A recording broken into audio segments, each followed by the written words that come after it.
Emma had rented an old and expensive apartment outside the city to escape all the chaos in her life. It was on the top floor of a worn-out building that had been vacant for a long time. When she first stepped into the apartment, she was greeted by a heavy silence and a faint smell of dampness. She was tired but hopeful. A new life was about to begin. The most striking feature of the apartment was the massive, gold-framed mirror that stretched almost to the ceiling, directly across from the living room. The mirror had transformed the room's atmosphere. Its glass was slightly fogged as if frozen in time. On the first night, amidst the loneliness and silence, Emma looked into the mirror. Her reflection appeared hazy and slightly distorted. It was as though there was something beyond the reflection.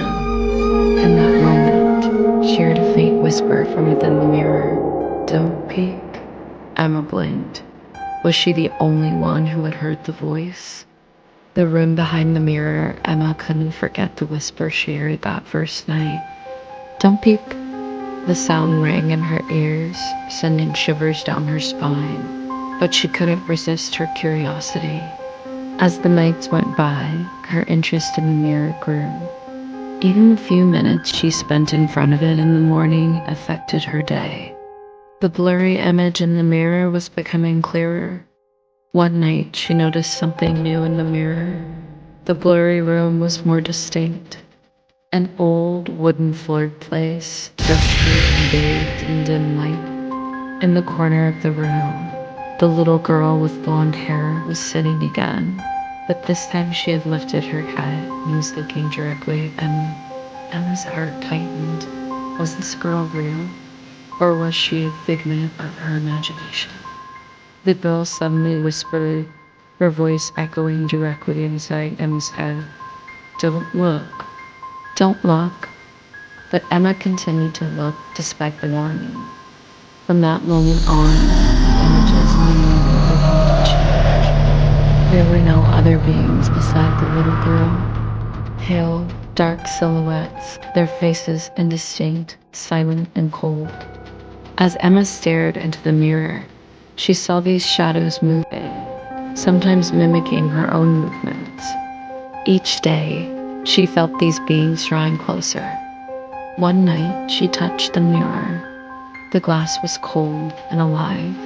She felt a slight stickiness on her finger. A voice rose within her. "If you look, it will see you too." Emma tried to suppress her fear, but the mirror was now at the center of her life. One morning, there was a knock at the door. Outside stood an old woman. Her eyes seemed to be fixed in the mirror. The woman spoke slowly. "Don't look inside. That mirror is the gateway for the souls that have been lost here. Once a little girl was trapped here. Now she is calling you." Emma was filled with questions, but the woman had already walked away. As the nights passed, strange sounds began to be heard in the house. Footsteps, whispers, breaths coming from the walls.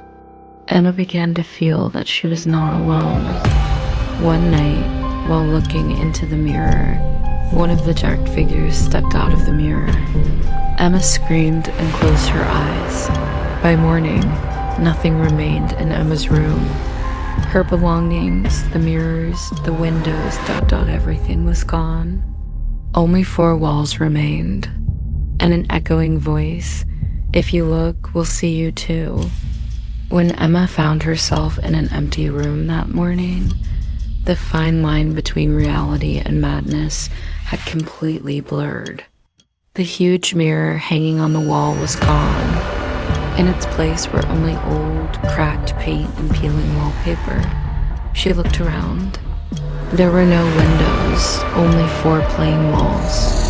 Her heart was racing. She was struggling to breathe. The whisper echoing in the dark room was gnawing at her mind. "If you look, we'll see you too." Emma's eyes closed. Her hands were trembling. With each breath she took, it felt as though another world was rising from the depths. When she came to, the room was moving. The walls were breathing, trembling. Black smoke began to seep out of the cracks in the walls. That smoke was turning into the dark figures in the foggy mirror. Emma backed away in fear, but there was nowhere to run. At that moment, despite the absence of the mirror, faces, hands, and eyes appeared everywhere, like reflections. Dozens of dark spirits were circling around her, watching her. A voice rose and echoed, "If you don't look, you won't disappear. But if you look, it will be the end of you." Her mind was returning to the past. Her life before the house, her job, her friends, her love. Everything had faded, replaced by loneliness. But she realized her true mistake. Curiosity. That word had trapped her in this dark cycle. At that moment, the little girl with blonde hair reappeared. This time, her face was visible, a pale, semi-transparent face. Her eyes held deep sorrow and fear. "Please don't look," she said. "I'm here so." Emma knelt down and began to cry. Her tears echoed in the dark room. Suddenly, one of the dark figures approached. It was a being cloaked in black, its face completely covered. Its long, cold fingers touched Emma's shoulder. "Time's up," it said in a deep mechanical voice. "It's time to choose." Emma froze. Her eyes searched the corners of the dark room for mirrors, even though there were none. "I won't look," she whispered. "But how will I get out of here?" The figure smiled slowly, if a smile could be attributed to such an entity. "The exit is not in looking, but in not forgetting. If you forget your story, you stay here." Emma tried to bring old memories to the forefront of her mind. The good days, the loving moments. But the dark figures' voices grew louder.